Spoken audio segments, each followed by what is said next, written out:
Hey everyone, Scottish Warrior 92 here, and welcome to another WION review. As always, that's a fuck up.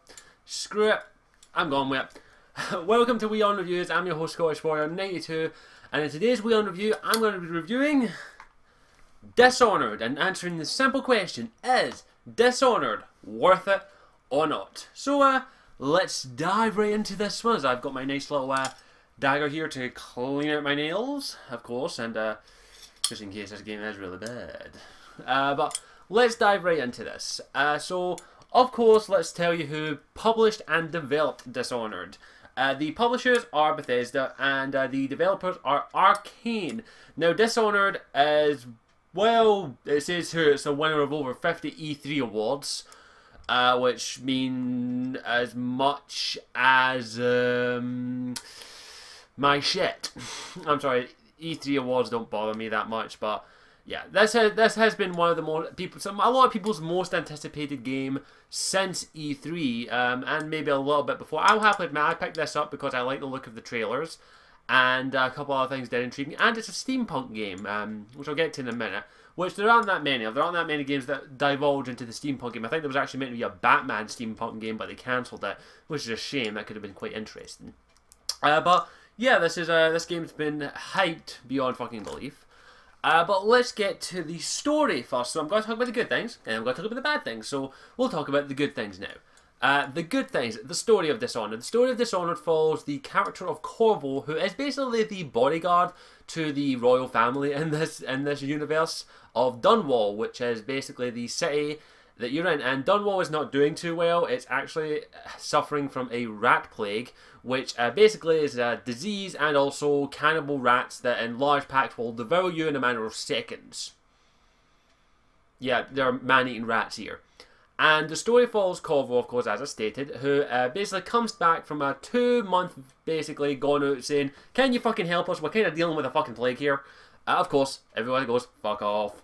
And upon his arrival, the Empress is assassinated and he is framed for her murder, and the Empress's daughter, the rightful heir to the throne, is kidnapped. And throughout the game, your whole objective is to rescue the princess, basically, and also neutralize the targets that were responsible for the assassination of the Empress, and also your false imprisonment. Ooh, that sounds really, really fun, doesn't it? So that's the story. I'm not going to spoil anything of that. But I will say one thing, which is that's a really good story. It's a bit lackluster. I'll get to that in a minute. But, of course, let's talk about another thing. Let's talk about the graphics of the game. The graphics of the game are not that great.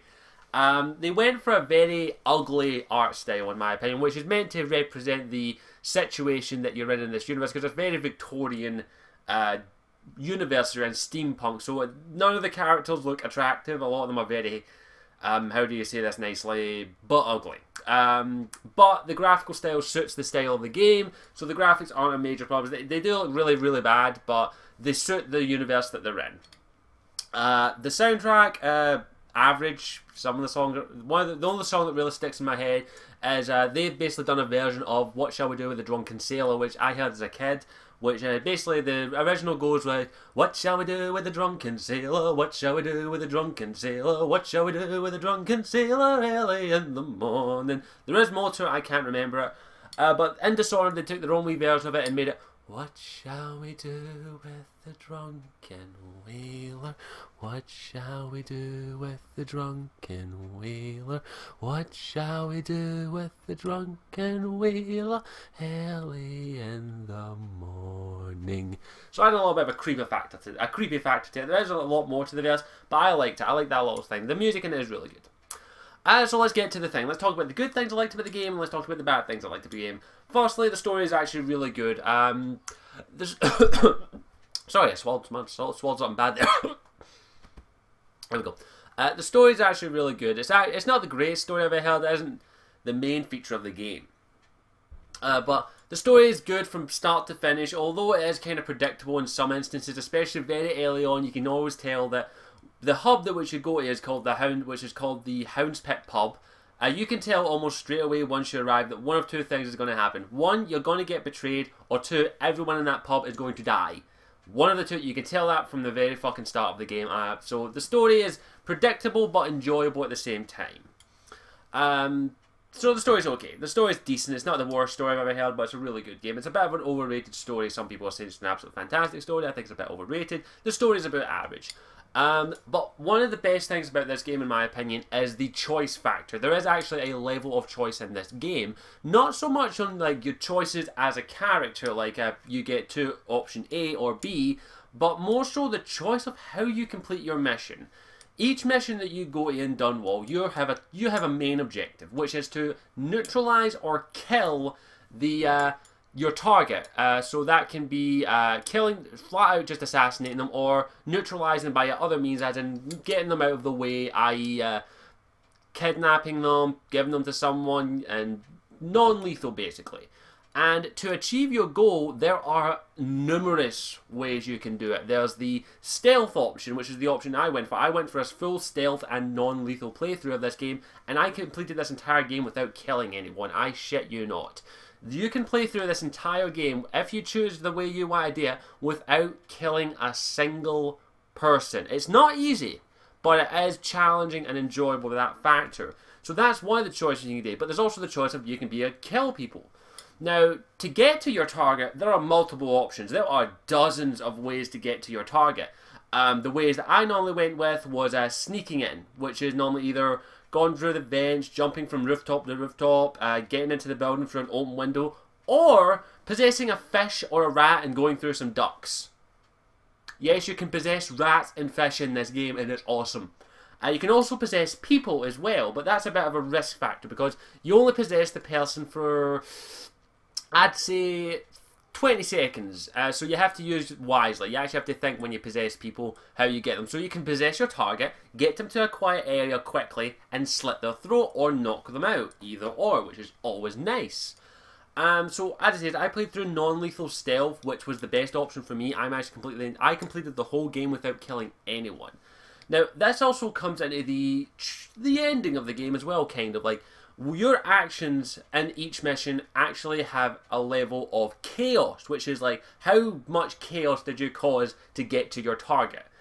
Did you kill a fuck ton of people and cause a whole lot of people to die? That will get you a high chaos. Did you manage to get through the entire game without killing anyone, even your target? That gives you a low chaos rating. And how you do with this rating and the chaos level is also how the world evolves. Like, the world will evolve to your actions. If you turn out to be a bloodthirsty guy who kills everything that tries to kill you, the world will not be that great. The world will actually you'll have more rats, and you will also have plague victims, which are called weepers, who basically will attack you on sight and are pains in the fucking asses. But if you do a high chaos, as I say, you will get more rats, you'll get more bodies lying about, you'll get more infected, basically. If you go with low chaos, the world actually improves a little bit. There's less rats, there's less dead bodies, and there's less weepers, but there is a higher level of security in some areas at one point. So the City Watch, or the guards of the city, will actually up the security if you do low chaos to try and give you more of a challenge in the game as well.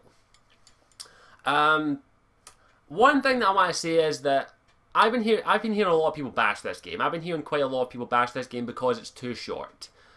This game, on average, is about 8 to 10 hours long if you do everything, which is basically if you do every optional mission, you locate as many ruins as you possibly can. Oh, but I thought I talked about the ruins. Eek. Okay, backtracking a little bit. Throughout the game, you get options of powers that you get to have, which is like a blink ability, which is basically a short-range teleport, possession, as I stated, stopping time, summoning a devouring swarm of rats, a whirlwind ability.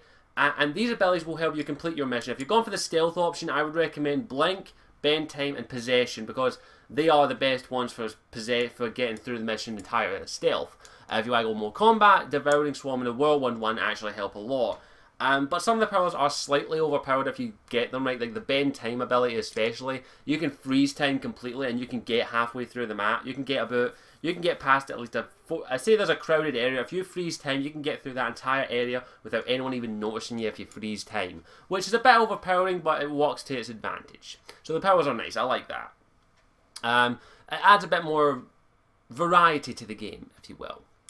Now, as I say, people were bashing this game, saying that you kind of you level up your abilities with ruins that you find throughout the levels, and you actually have to locate these with a heart. Yeah, you get a freaking beating heart here that basically tells you where the ruins are, but some of them are quite well hidden. You have to think about it. Now, this is what I want to get to, actually. A lot of people have been bashing this game, saying it's too short. Some people say they've beaten it in 4 hours. And that's understandable. If you just want to rush through this game and just do the main mission objective and just kill everything in your way, yeah, you'll probably beat this game fairly quickly, actually, because it's not that long of a game. There's only 9 missions. But if you're like me and you take your time with this game, look for stuff, locate ruins, locate bone charms, which are just little minor upgrades, like you get more health from potions and things like that, and do side missions. Well, each zone that you go to has a little side mission for you that will help you complete your main objective, either in a non-lethal manner or in a lethal manner. Either way works. And if you rush through the game, you'll probably beat it in about 4 hours. Yeah, I'll understand that. But if you take your time with the game and you want to challenge yourself and try and be stealthy or even lethally and do everything, you will get a lot more out of this game. You'll get about 8 to 10 hours, give or take. If I had to extrapolate roughly, because I can't remember, it doesn't time you how long it takes you. But you can beat the game, run about 8 to 10 hours if you put enough time in it and explore everything. And if you explore, you get more out of the game. That's why what I say to people is, a lot of people say they rush through the game, which is shit. Like, you need to play through this game. It's a game that you have to play through slowly. You have to explore everything. You have to look for stuff. You have to take your time with the game. You can't rush the game. Otherwise, you're just going to bash right through it and there's going to be no point in playing it. So if you're not looking for that type of game, I would suggest just give it a miss. But let's see what bad things. I'm trying to think, okay, let's get to the... So that's what I wanted to say about that. A lot of people have been bashing the game for that. There are some bad points about this game. Me personally, as I say, the story was a bit average for me. They did divulge a lot into the character of Emily, which is the little girl, the princess basically, and her relationship with Corvo, the main character who you play. And they did go into a little bit with her like that. It did explore it a little bit. They didn't explore it too much. They mostly concentrated on the choice factor of like how you complete your missions. They're also like why you're doing what you do. That's also explained. There were a couple issues I had with the story. I wish that it wasn't as predictable. It was very predictable where you were going to get betrayed or everyone was going to die, one of the two. Also, I wish they explored the steampunk a little bit more. They explore it enough with the weapons that you've got, but it doesn't feel like they explored it enough. They very rarely explore it. There's only like the weapons you use and maybe some of the enemies you verse, like the tall boys, which are basically soldiers on stilts with rocket launchers. That's basically it. And I wish they explored the steampunk a little. They explore it a little bit, but I would like it if they went a bit more into it. Maybe adding a bit more technology to it, maybe giving you a bit more variety in some of the stuff, maybe some cosmetic stuff at least. They didn't really go into the steampunk, which I thought was a bit lackluster. I wish they went a wee bit more into it. The soundtrack, beyond like the Whaler song and a couple of notable things, the soundtrack is very forgettable. The ending credit song is actually shit. I do not like it at all. I don't know what it is with the camera, but it's absolutely horrible and I don't like it at all. And then it stops about halfway through the credits and that's it. You get no music from there on it and I just skip the rest of them. Don't think anything else bad. I just say some of the powers do feel a wee bit overpowered, and some of like the bend time ability is a bit overpowered, especially when you use it. Like you can probably get through most situations just using the bend time ability to get past every single guard without even being noticed in there, which is a bit understandable with why you do that. I just wish they didn't do that. I wish they did maybe explored a little bit more with it. What do I think else? One complaint I have is throughout the game you constantly have this equipped. You constantly have a knife equipped. You get a dagger, but it's basically a knife, and Corvo always has it equipped. It's always either like that or like that if you're in stealth mode, which is what I was in, which is you're always holding it at the side. You always have this in your hand. You cannot unequip it, which I hate because I very rarely use this. The most I used this for, used the knife for it, was to bash some wood open. That was all I used it for. I never once used it to gank someone. And in this, in the left hand, you have your crossbow, pistol, and your powers. I never used the gun. I used the crossbow for the sleep darts because I was playing non-lethal. And using your powers, of course, you like that. I would have loved it if maybe you could have unequipped this, because it's like it's glued to Corvo's hand. You can't get it out. He's like, I can't get the sword out. I can't. I have to have it in my hand. It feels like it's glued to his hand. He can't put it. The only time he puts it away is when he's this. When he's like, he's not in combat. But then he whips it out and he's like, oh, look at my fancy knife. Look at my fancy knife. I like holding it like that. It's kind of cool. And I just wish that, I think it would have been better if you could unequip it and you could have maybe a power equipped here and your crossbow equipped here. That would have made a much more sense, in my opinion, for those that were playing non-lethal. Kind of like the way Bioshock 2 did it. I've never played Bioshock 2, I've never played any of the Bioshock games. But it does play a little bit like that from what I've heard. But just let us unequip this knife next time. So you can just go, shink. But you can't unequip the knife, which is a pain in the ass. I don't like that. I wish you could have unequipped the knife, because I never used it. Unless you're playing a lethal playthrough, you're very rarely going to use the knife. In fact, I never used it beyond bashing some wood open. What else? I don't think there's much else bad I can say about it. It's a good game. I am hoping for a sequel. As I say, the game is really good. It has a clear story, a clear-cut ending, and also how your actions in the game affect the world is really neat. And also, if you have a high chaos, by the end of the game, you get a different ending. If you did have low chaos, it does change a little bit. Does the world improve after you go, or does the world get worse after you save Emily? It does. I like that. It's kind of nice. But here's the thing. It's short. Like, it's 8 to 10 hours. That's an average length of a game. If you bash through it, you're going to beat it in about 4 hours. So, there's a simple question. That's what I'm going to answer. Is Dishonored worth it or not? If I'm going to be honest, in my opinion, it's worth it. I paid full price for this game, and I actually don't regret purchasing it. I actually enjoyed this game very much. I really enjoyed it. I really enjoyed the technology. The story was average, but you don't really play it for the story is still good. That keeps you engrossed and keeps you going throughout the game. And I'm going to do this. I'm going to hold this knife like the rest of the review. I'm going to hold it like Corvo, because in the memory of Corvo, I'm not putting this down. This game is really good in my opinion. It's definitely worth the price that I paid for it. Oh, I just noticed they have a There's a quote from IGN on the back of this. Give me a minute, I need to freaking... Sorry, like a painting in motion. Fuck you, IGN, blow me. I don't agree with them that. I never agree with IGN. But it's worth it for me personally, but here's my advice. If you do intend to pick up this game after watching this review, or if you even intended on picking this game up at all, don't rush through it. It's a game that you have to take your time with. It's a game that you have to take your time with the game and enjoy the universe. Explore. Pick up books. Read journals. I kind of wish also, another thing I should mention, that they didn't... to really learn a lot about this universe, there's a lot of reading, which I don't mind personally, but I know a lot of people won't like that. I kind of wish they'd maybe added a bit more dialogue with some of the characters. And also, you could have got to get to know some of the characters a bit better. You don't get to know many of the characters that well. But beyond Emily, you don't get to know them that well. But honestly, it's worth it for me because I enjoyed every minute playing it. It was a really good game. I had fun. And it does merit a second playthrough, in my opinion. My first playthrough, of course, was fully non-lethal. I didn't kill anyone throughout the game. And then, of course, I'm going to do another playthrough, maybe, as fully lethal this time, just killing everyone with this fucking knife. Sorry, I had a wee itch. Well, yeah, I think it's worth it. I really got my money's out of it. Is it a contender for Game of the Year? That's what someone asked me.